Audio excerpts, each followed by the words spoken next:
Hey guys, tonight we're gliding quietly down into the soft, flickering shadows of a mountain cave, where the air smells like damp moss and the silence is broken only by the distant patter of goat hooves. You're lying on the smooth stone floor next to a very sleepy mountain nymph named Maya, who, as it turns out, has just given birth to a baby. And not just any baby. This one is wriggling, wide-eyed, already smirking. His name is Hermes. He's not wrapped in soft linen. No lullabies.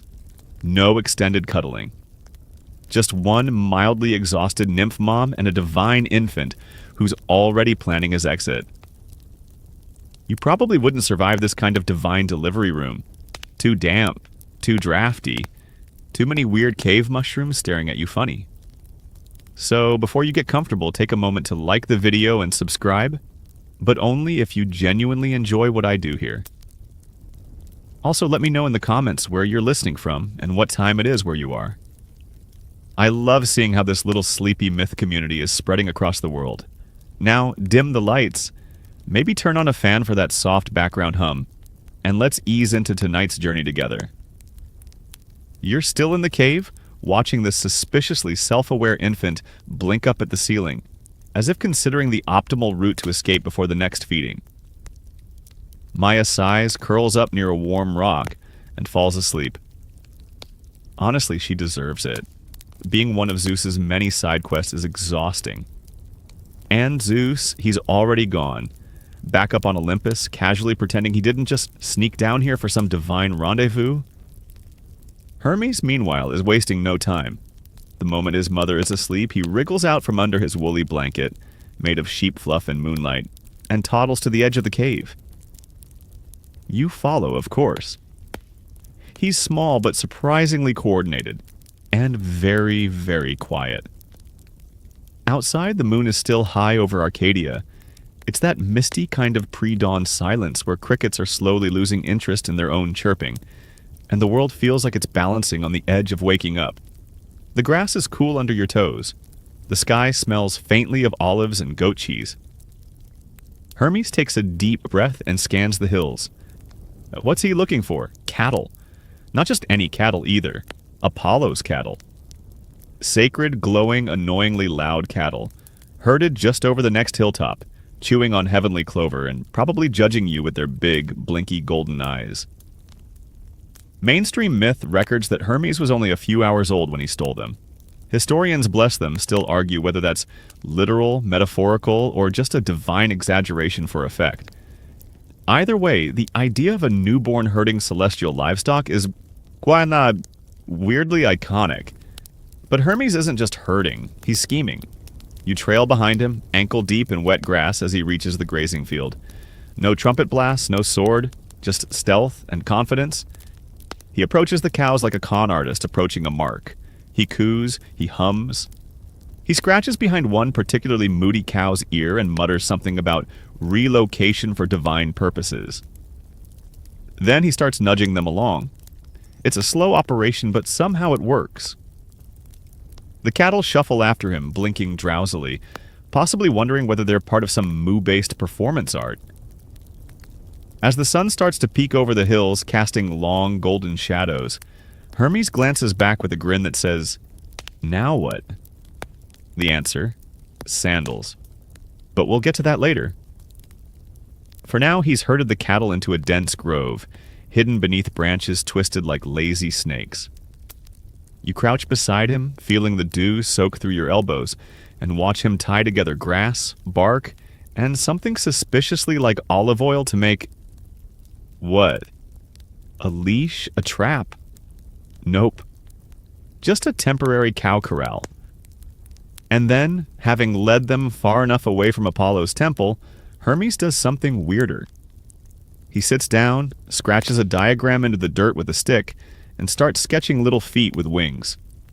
It's a concept he hasn't named yet, but you can tell he's inventing something. Meanwhile, back at Apollo's domain, the cows are obviously missing, and Apollo is not known for letting things slide. A note here. In historical worship, Apollo was seen as the embodiment of reason, harmony, and music, which means when his cattle are stolen by an infant, It's less of a joke and more of a cosmic insult. But Hermes? He's not worried. In fact, he seems downright relaxed. He plucks a piece of dry moss from a rock, squints at it, and smiles. You suspect he's about to build something weird again? He is. But that's a story for later. Right now, he curls up in the crook of a tree root, with one ear pressed to the earth, listening for divine footsteps. He doesn't hear any yet, so for the moment, the god of cunning naps beside a grove full of stolen livestock, wearing nothing but a smug expression and a bit of moonlight. And you stay very still. You don't even realize you've dozed off, but when you blink again, the shadows have shifted. Hermes is no longer curled at the base of the tree. He's up and busy. The cattle are still there, snorting softly in their leafy pen. But Hermes? He's pacing in small, circular strides, muttering to himself like someone preparing a PowerPoint presentation on how to outwit a sun god before lunch. And here's where things get odd. Remember those little winged feet he sketched in the dirt? Well, he's working on something even more specific now. Sandals. Actual, honest-to-Zeus footwear. But not just to protect his divine baby toes from sticks and sharp pebbles. No. Hermes is going for deception. You watch as he gathers bark strips, palm fibers, and a weird amount of turtle spit. He weaves the materials together into crude little sandals. Then does something genuinely clever. He reverses them. Literally. So when he puts them on the cows, yes, the cows, their tracks will point in the opposite direction. A little bit crime scene, a little bit prank show, and totally brilliant. He then leads the cattle backward, hoof prints leading away from the grove, but in the wrong direction. By the time Apollo gets here, he'll need a divine GPS and a team of forensic hoofprint analysts to figure out what happened. As you trudge alongside Hermes, it occurs to you how unsettlingly calm he is. Most newborns would be crying or chewing on their own fists. This one is conducting a livestock heist with full logistical support. There's a scent of pine needles in the air. Somewhere, an owl gives a lazy hoot, as if impressed but slightly concerned. You imagine what the divine neighbors must be thinking. Probably something like, well, Zeus's kid is already committing grand theft bovine. That tracks. Hermes finally rounds a bend and hides the cows in a deeper part of the woods. He feeds them some grass, pats one on the nose, and whispers something that sounds like, "Don't give me away." And then he's off again, sandals flopping gently against his tiny feet. He returns to the cave. This, it turns out, is where things get riskier, because Apollo is starting to catch on. Back at his sacred cattle range, he notices the missing herd, the confusing hoof prints, and the faint scent of baby powder and genius. And just like that, Apollo is on the warpath. But Hermes? Hermes has already slid back into the cave, tucked himself beneath his mossy blanket, and begun pretending to sleep. One hand over his eyes, innocence radiating off him like heat from a sunny rock. Maya stirs, stretches, and frowns. Was he always this sweaty? She mutters. You're crouched in a shadowy corner of the cave, trying not to laugh, or sneeze, or give away the elaborate cow-based charade you just helped orchestrate. And then the cave shakes.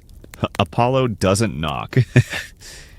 He steps inside like a golden battering ram, glowing with sunlight, a lyre slung over his back, and the unmistakable look of someone who has been disrespected by livestock and will not rest until justice is served.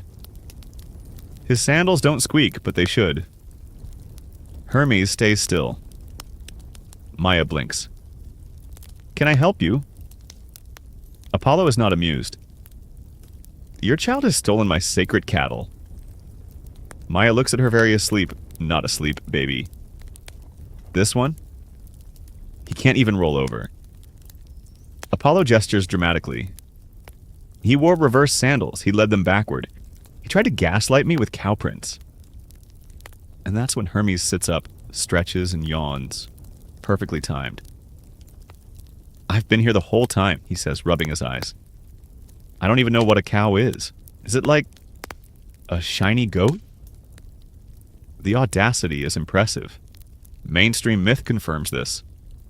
Hermes flat out denies the whole thing. He lies so convincingly, with such straight-faced newborn confidence, that Apollo is momentarily stunned into silence. Historians still argue whether this was pure mischief or a calculated divine test. Was Hermes genuinely trying to get away with it? Or just testing his negotiation skills on a cosmic level? We may never know. What we do know is this. Apollo drags Hermes to Olympus. Yes, that's right. He tugs a newborn god by the scruff, gently probably, all the way to Mount Olympus, where Zeus is probably mid-snack, surrounded by grape juice, thunderclouds, and immortal paperwork. You follow, of course, because you have to see how this plays out. The walk-up is steep, lined with pine trees and lazy breezes.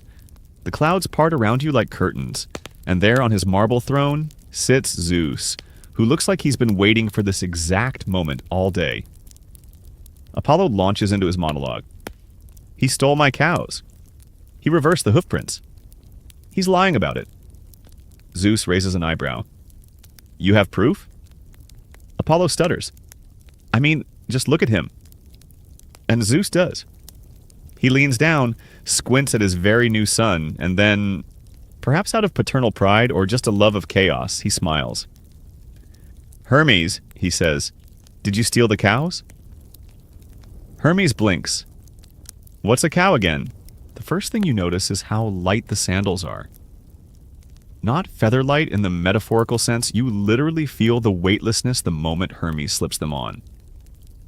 The wings at the ankles flutter like dragonfly wings, impossibly delicate yet sturdy, as though someone turned wind into fabric and stitched it with ambition. Zeus wasn't bluffing. A deal's a deal. After the whole cow incident, Hermes is now a fully promoted junior god, complete with responsibilities he definitely doesn't intend to take seriously, at least not in the traditional way. Zeus hands over the caduceus, a staff with 2 coiled serpents, and gives him his first directive. Deliver messages for the gods. Carry words across realms. Be fast, be reliable, and for the love of ambrosia, don't stir up trouble. So, naturally, Hermes stirs up trouble. You trail behind him as he zips between Olympus and the mortal world. Well, but zip might be generous. The first few attempts are more like enthusiastic hovering. Hermes kicks the air, flaps awkwardly, and misjudges a landing or two, one resulting in him crashing into a very confused satyr carrying soup. But soon he gets it. He learns how to ride the air currents like a surfer on seafoam. He delivers love notes from Aphrodite, warnings from Zeus, shady IOUs between gods who definitely owe each other favors, and once a fruitcake with a scroll baked into it. It did not go over well. Demeter nearly banned baking. You're always there, hanging in the periphery like a sleepy assistant, catching wind-blown scrolls, brushing off soot from misfired lightning bolts, and ducking Hera's suspicion. And all the while Hermes perfects his role, not just as a messenger, but as something more. A bridge. He's not just zipping between gods.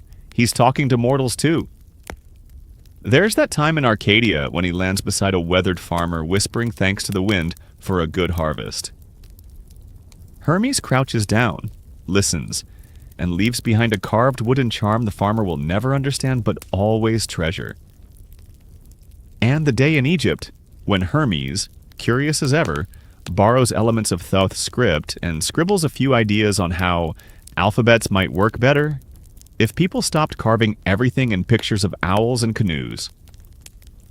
Historians still argue whether Hermes invented written Greek on his own or borrowed heavily from existing scripts. Some suggest it was a collaborative divine plagiarism situation.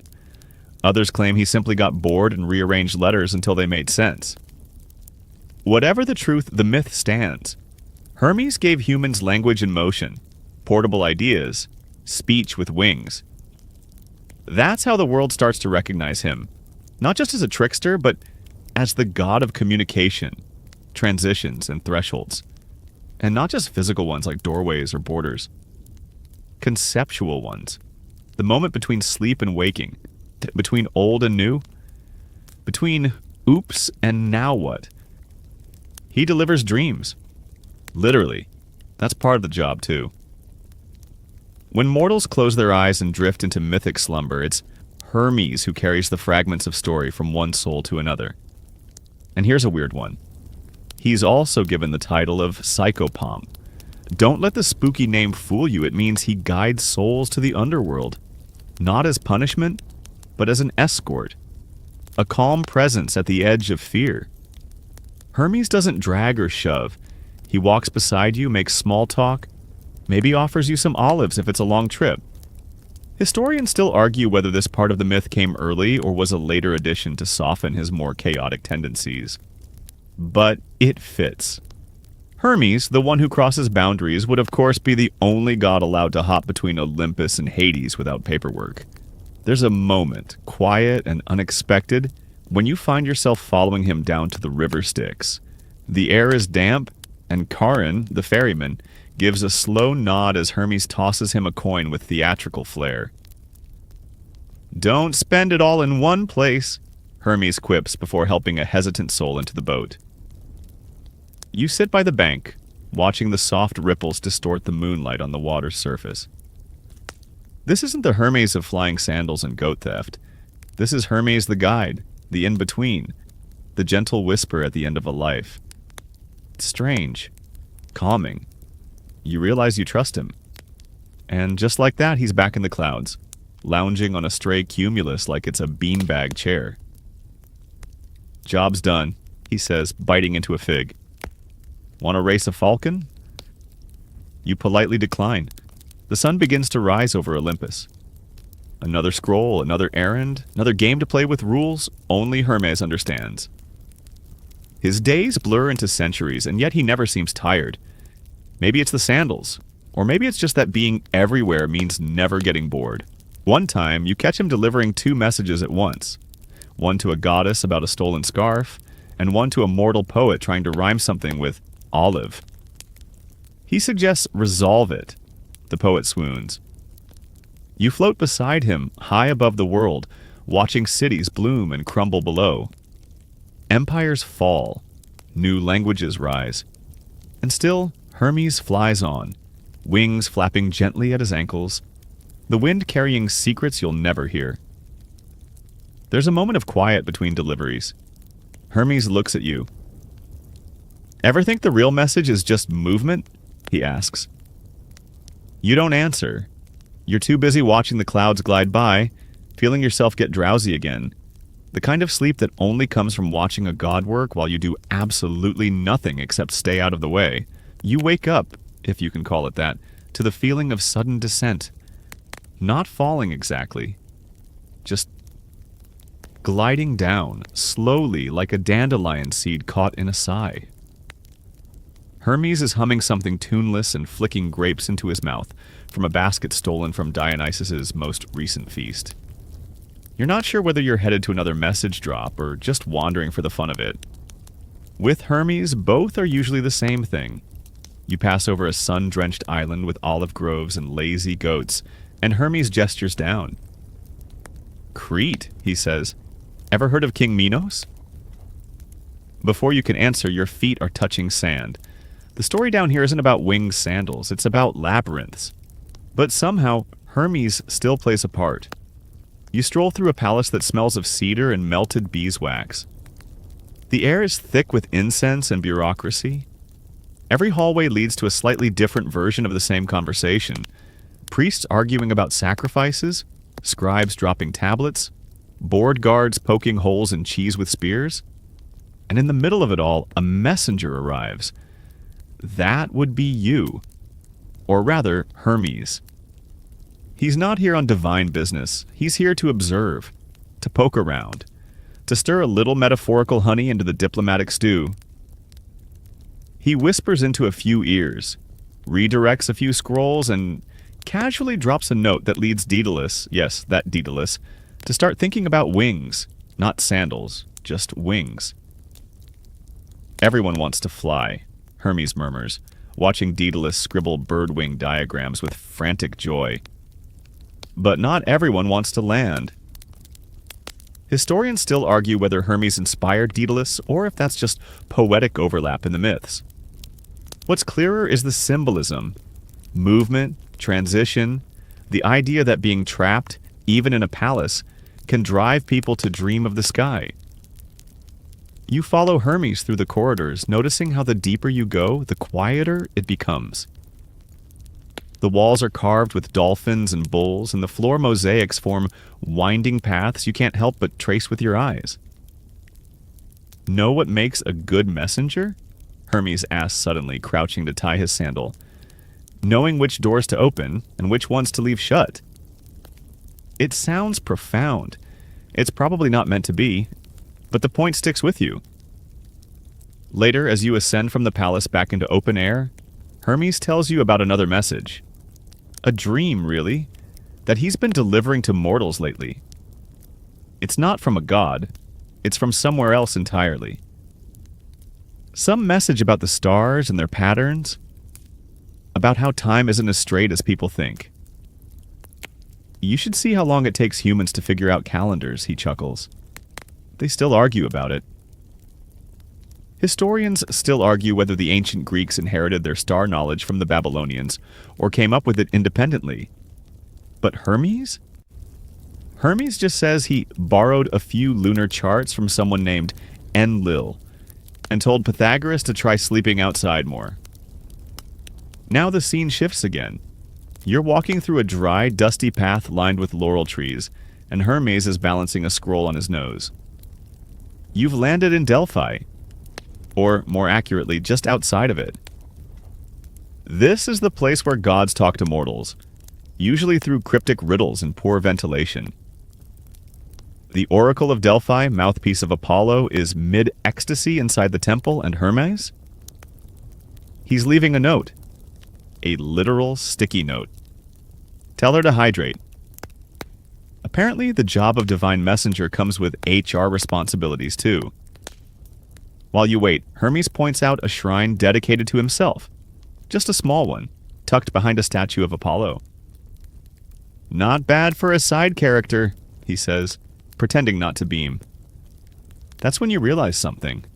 Hermes doesn't crave attention. He craves movement. The space between events. The wind between thoughts. He isn't the god of what happens. He's the god of what connects what happens. The glue of myth.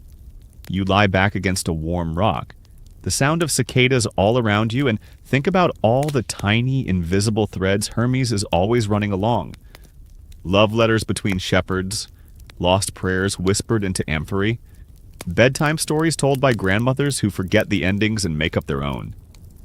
And somewhere in that tapestry, he's always there. Flicking his sandals, carrying stories. You doze off. When you wake, you're somewhere cold, high mountain air. Hermes is grinning beside a roaring fire in the cave of a bandit king. Apparently, he's here to deliver an ultimatum. Something about stolen goats, unpaid tributes, and an insult aimed at Hera's cooking. You lose the thread quickly, lulled by the warmth of the fire and Hermes' patter. Even here in the dark, surrounded by dangerous mortals and frost-covered stones, Hermes doesn't seem tense. He moves like someone who knows he can vanish before a sword is even raised. And maybe that's what makes him so oddly comforting. He's the god of exits, the door that never locks, the way out you didn't see, the breath you take after the bad thing almost happened. And before the bandit king can say anything rude, Hermes tosses a silver coin into the fire, mumbles something in a language you don't recognize, and poof, you're gone. Back in the air, back in motion. You're floating now? Toes skimming the tops of olive trees, as Hermes whistles a little off-key tune through the wind. The sandals don't make a sound, which is impressive given they're flapping like two over-caffeinated sparrows. You get the sense they don't flap for flight. They flap for style. Below, the land unfolds like a painting. Dusty fields, cracked roads, low stone houses with goats loitering around like fuzzy philosophers. You're gliding toward Arcadia, a place often mentioned in poetry but rarely visited by gods. Unless they're bored, which Hermes frequently is. As you land beside a sleepy brook, he plucks a reed and offers it to you like a souvenir. Pan invented this, he says, gesturing at the hills. Well, sort of. He cried into it enough to claim ownership. You peer into the gently flowing water, watching tiny fish dance around your toes. Hermes kneels to rinse his hands. People always think gods have grand entrances, he muses. But most of the time we show up like a weird smell, already there before anyone notices. This section of your journey isn't about palaces or oracles, it's about errands. You're in the golden era of Hermes' rise as a full-time divine courier. Not just for Zeus anymore. Now he's fielding messages from Hades, Hera, and even mortals bold enough to pray directly to him. Think of it as the mythological version of freelancing. The gigs range from sweet to ridiculous. Today's to-do list includes delivering a poem written in crushed rose petals, returning a stolen tortoise, yes, the same one, and delivering a love note disguised as a recipe. You squint at the scroll. It does, in fact, include instructions for baking fig cakes, with suspiciously romantic metaphors about rising heat and sweet interiors. Hermes rolls his eyes. Mortals, always baking metaphors into things. Along the way, you pass a rustic shrine where a farmer has left a little pile of garlic and copper coins. For speedy harvests, Hermes explains, bowing low in mock gratitude. As if I control how fast tomatoes ripen. Still, he pockets the coins. Historians still argue whether Hermes had real cult worship outside the cities, or if he was simply tacked onto every local deity like a divine utility belt. But archaeological sites in rural Greece do suggest he had his followers, especially among travelers, merchants, and shepherds who just needed someone to whisper to when the roads got long and the wolves got bold. You wander together through winding trails, past stone cairns where passers-by have left pebbles, small prayers in solid form.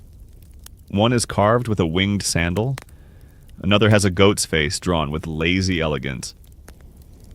Hermes pauses to straighten a fallen cairn. People don't think I notice these, he says softly. But I do. You're about to respond when a breeze kicks up, carrying with it the sound of distant music. Pipes and laughter and feet stomping earth. A wedding, no gods invited. But Hermes leads you closer anyway, hovering at the edge of the clearing like a breeze watching a bonfire. He listens, he doesn't speak. For a moment, the god of motion stands perfectly still. Then a baby cries and Hermes snaps back into gear. That one's going to be a handful, he mutters, winking as if he already knows the child's entire future. Maybe he does. You move on, sandals barely brushing the ground, until the landscape shifts again. This time toward shadows and sulfur. You're not falling, you're descending, and the sandals are quieter. Hades has sent for Hermes again. Another soul to guide, another whisper through the underworld. This time you're not delivering anything material. You're carrying news. The death of a hero, the moving of a grave, the burning of an offering no one remembered to finish.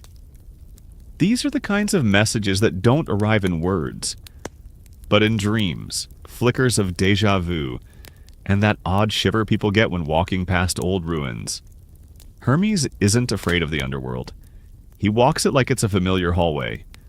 Cerberus barely lifts a head. The spirits glide past you like smoke wrapped in old bedsheets, murmuring their half-memories and regrets. Sometimes I think they're the lucky ones, Hermes murmurs. No more errands. He delivers the news to Hades with minimal fanfare. The god of the dead doesn't say much, just nods once and returns to his bone-stacked ledger. You turn to leave, but Hermes pauses by one soul, a woman sitting on a bench of silence knitting with invisible thread. She was a weaver in life, he says. Still weaving now. No one told her she could stop. You ask why he doesn't tell her. Hermes shrugs. Maybe it's her message to the world, or maybe she just likes routine. Historians still argue whether Hermes actually escorted souls personally, or if that's just poetic shorthand. But in these myths, he's the psychopomp, the guide, the escort, the hand that holds yours when the last candle goes out. You ascend again, quietly, with the weight of unseen threads wrapped gently around your shoulders. Back in the world of the living, a rooster crows. Hermes stretches. Well, he says, guess that counts as a nap.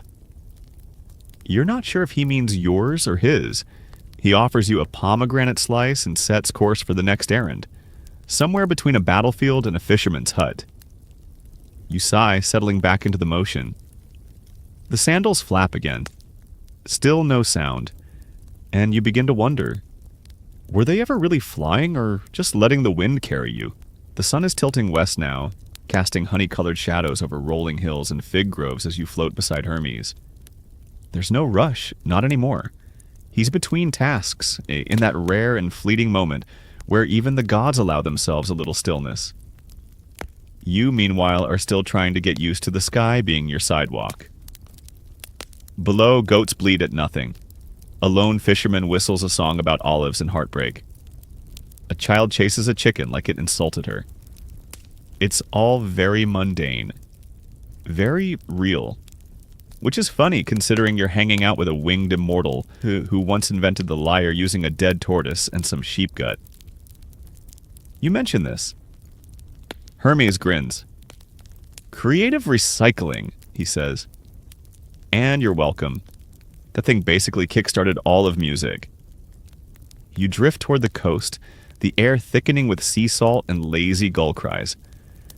A temple stands crooked near the cliffs, half ruined, mostly forgotten. Vines claim the columns now. A few offerings rest at its base. A wine jug with a cracked lip, a child's drawing of a winged man on notebook paper, surprisingly modern. Someone still remembers. Inside the temple, graffiti scrawled in ancient Greek reads. Hermes was here, probably. You chuckle. He just smirks. People always think temples are built to hold gods. Hermes muses running a hand over a mossy altar. But honestly, most of us preferred wandering. Who wants to be stuck in a stone box with incense and expectations? There's a scroll tucked under the altar. Hermes unrolls it casually. It's a petition from a sailor. Something about safe passage and forgiving a gambling debt. He says, maybe. He folds it up and sticks it in his belt. I like to keep people guessing. Historians still argue whether Hermes ever answered prayers directly, or just enjoyed reading them like divine gossip. But enough votive tablets and scratched amphorae survive to suggest someone believed he did. Particularly among travelers. Especially among those who knew the roads more likely to give you a twisted ankle than divine enlightenment. You stroll inland now toward a dusty village square where people are gathered to listen to a storyteller. You hover at the edge with Hermes, watching a bearded man wave his arms as he spins a tale. It's one of Hermes' own stories, but wildly off base. In this version, he tames a lion, outruns the sun, and invents juggling using flaming cheese wheels. Not bad, Hermes whispers, but I never use cheese, too melty. Still, he listens. He even claps, because the truth doesn't always matter. The telling does. You pass an old woman planting fennel in a narrow garden. Hermes stops to help her dig, even though she clearly can't see him, but she smiles all the same. Thank you, stranger, she mutters, as if she senses something kind on the wind. He doesn't answer. He just straightens up and brushes off his hands. You ask why he helped. Balance, he says simply. Can't be all trickery and speed. He looks at you. Even chaos needs breaks. The next errand takes you to a bustling city. A maze of alleyways, crowded agoras, the constant clamor of bartering voices and sandals slapping stone. Hermes slides through it like a shadow with perfect posture. You follow close, dodging fishmongers and flirtatious potters. You're here to deliver a statue's missing nose. Yes, really. Apparently someone offered a prayer to Hermes to find the nose their cousin accidentally broke off a family heirloom. And Hermes, for reasons known only to himself, has decided to deliver in person. He hands it over to a grateful, deeply confused young woman in a shop that smells like old wax and sour wine. Next time, he warns, use less elbow around marble. She blinks. I don't have any coins for you. Hermes just bows low. Keep the mystery, he says, and vanishes with a wink. That's the thing about him. He's everywhere and nowhere. Equal parts postman, prankster, and poet. A god who prefers alleyways to thrones and sandals to chariots. You walk through the streets with him as the day exhales into evening. Bells ring. Lamps flicker to life. Someone's burning juniper in a corner shrine, and Hermes breathes it in like it's his favorite song. You ask if he ever gets tired. He shrugs. Not of walking, just of waiting. Waiting for what? But he doesn't answer. Instead, he points toward the hills. Race you to the top. And just like that, he's gone.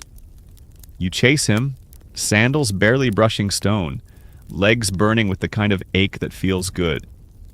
The hilltop is steep, but you make it, eventually. He's lounging on a boulder looking up at the first stars. Nice, he says. You've got potential. You pant. For what? For running from things or toward them. He doesn't specify which is better. You both sit in silence for a while, the stars multiplying overhead, constellations waking up for their nightly shift. One looks suspiciously like a winged sandal. Hermes notices you staring. They put that there for me, he says proudly. Or maybe I just keep saying that until it's true. You laugh, and so does he. Come on, he says, rising. There's one more stop before bed. And with that, you're off again, sailing through stars and old stories, trailing feathers and questions. By now, the night air has turned silky, cool, and quiet, the kind of stillness that makes crickets forget their lines. You drift beside Hermes, your feet barely brushing the tree-canopied path that winds toward a hidden glen. The moon's peeking out like it's curious, too. Final stop, he murmurs, his voice lower now, like even the gods know to whisper at this hour. The grove ahead is ancient, older than the temples and older than most of the myths. Olive trees lean like gossiping aunts, their roots tangled in the dirt like they've been eavesdropping for centuries. In the center, there's a shallow spring, clear and still, its surface rippling ever so slightly as if it's reacting to your thoughts. This is the sanctuary of the Quiet Pact, a sacred site even the Olympians tread lightly around. Not because it's especially grand, it's not, but because it's quiet. And in Greek mythology, quiet places are where the real magic happens. You sit by the spring, Hermes beside you, both of you reflecting, literally and figuratively. He reaches into his pouch and pulls out a small object. A child's toy, carved from olive wood. A spinning top, worn smooth from centuries of play. A gift from a boy who asked me to bring it to his sister, Hermes says. She died before I could. You wait for him to continue. I kept it, he says. Some things deserve to be remembered longer than the gods. It's not the kind of thing you'd expect from a divine prankster, but then again, he's never been just one thing. Historians still argue whether Hermes truly guided souls to the underworld, you say, or whether he simply kept them company along the way. He nods. I like the second version better. You both watch the stars now. There's a warmth in your chest that wasn't there before. Maybe it's divine. Maybe it's just gratitude. Hermes stretches, then stands. All right, he says softly. Time to deliver you back. You rise with him. The night's grown velvet dark, the moon a sleepy spectator above. Before we go, he adds, one last lesson. He kneels at the water's edge and gestures for you to do the same. You lean in, expecting something magical, a vision, maybe, or a flash of truth. Instead, Hermes dips his hand in the water and flicks it at your face. You sputter. Seriously, he laughs. Never forget, even gods enjoy a good splash. And that's Hermes in a nutshell. One part solemn messenger of fate, one part annoying older brother, all wrapped in winged sandals and clever smiles. As he escorts you back through the stars, the world seems softer somehow. The roads feel shorter, the winds kinder. Even your breath seems slower, like your body already knows it's nearly time for sleep. He lands you gently on the same hillside where your journey began and gives a two-fingered salute. Keep moving, he says, even if it's just in dreams. You watch as he fades into the night sky, a blur of wings and stardust, and with that, let's ease into our final wind down. Wind down? 300 words. The grove fades, the stars soften, and now the path before you stretches gently into shadow, no longer demanding your attention, just offering quiet companionship. Your feet are light, like the worries of the day have slowly unbuckled and slipped off, one by one. No more gods to chase, no more errands to run. Just the calm echo of 1,000 footsteps you never had to take alone. In the distance, an owl hoots softly, curious, not startled. Leaves rustle above you in a lazy breeze, like an old lullaby that forgot its words but still remembers the tune. You feel your body soften, your breath slowing, like it's syncing with something older than time. Maybe you're still in that grove, or maybe you've wandered someplace even sleepier. A place with no clocks, no errands, no winged sandals. And that's okay. Hermes is probably off somewhere now, slipping coins into forgotten fountains, tying messages to birds, delivering laughter between dreams. You're welcome to join him again, any night you like. But for now, you rest. Let the stillness cradle you. Let the quiet speak in whispers. By now, the night air has turned silky, cool and quiet, the kind of stillness that makes crickets forget their lines. You drift beside Hermes, your feet barely brushing the tree-canopied path that winds toward a hidden glen. The moon's peeking out like it's curious, too. Final stop, he murmurs, his voice lower now, like even the gods know to whisper at this hour. The grove ahead is ancient, older than the temples, and older than most of the myths. Olive trees lean like gossiping aunts, their roots tangled in the dirt like they've been eavesdropping for centuries. In the center, there's a shallow spring, clear and still, its surface rippling ever so slightly as if it's reacting to your thoughts. This is the sanctuary of the quiet pact, a sacred site even the Olympians tread lightly around. Not because it's especially grand, it's not, but because it's quiet. And in Greek mythology, quiet places are where the real magic happens. You sit by the spring, Hermes beside you, both of you reflecting, literally and figuratively.